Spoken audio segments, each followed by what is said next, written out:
Pour l'édition 2011 des Chefs en Or, 8 apprentis ont relevé le défi de réaliser l'accord parfait entre le merlan, l'avocat et le pamplemousse. Mathieu Beaupied, je suis au CFA de Saumur et je travaille à l'abbaye royale de Fontevraud. Ce que j'appréhende le plus, c'est le timing. Là, il me reste 1 heure, je pense qu'il faut que je me remue un peu.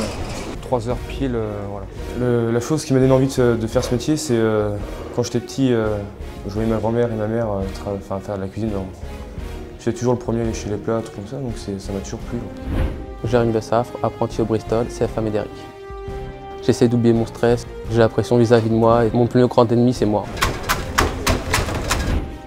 Careil Massimo, UFA Édouard Branly à La Roche-sur-Yon. Je travaille au Petit Saint-Thomas, à la Garnache. Ce concours, pour moi, ça représente mon avenir professionnel. Ce qui me stresse le plus, ça sera la décision du jury, savoir s'ils ont apprécié mon plat. Mathieu Magui, CFA de Brest, restaurant Patrick Geffroy à Carantec. Stop. Je me demandais vraiment, avec ces ingrédients-là, qu'est-ce qu'ils attendaient, quoi. Qu'est-ce qu'ils voulaient qu'on sorte avec ces ingrédients-là, quoi. Je m'appelle Quentin Girard, je travaille au Morinière à Jongieux. Je suis au CFA Le Fontanil à Saint-Alban-l'Ès. Il y a une difficulté technique avec le sucre soufflé. J'essaye de me garder beaucoup de temps pour le dressage. C'est le plus long dans ma recette. Élise Wang, école Grégoire Ferrandi, au restaurant de l'Hôtel, Paris 6e. Ce travail d'association entre le merlan, l'avocat et le pamplemousse était un peu complexe parce que c'est des produits assez difficiles à travailler. C'est assez important de mettre une petite touche de féminité dans les dressages.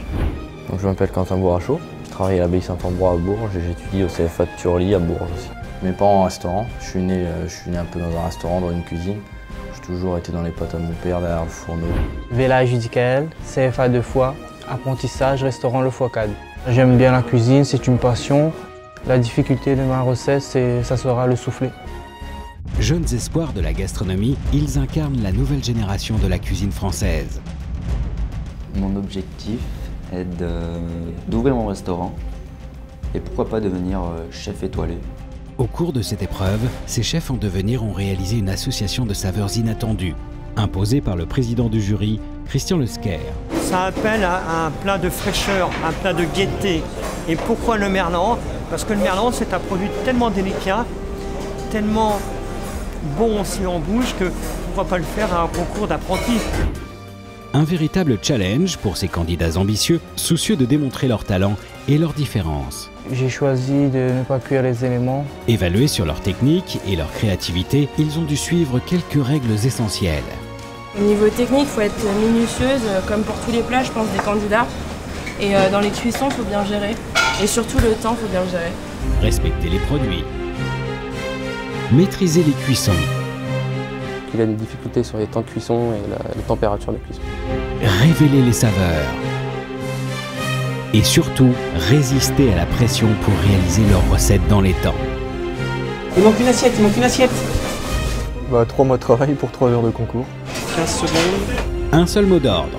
Créer un plat d'exception, sachant séduire un jury de professionnels exigeants.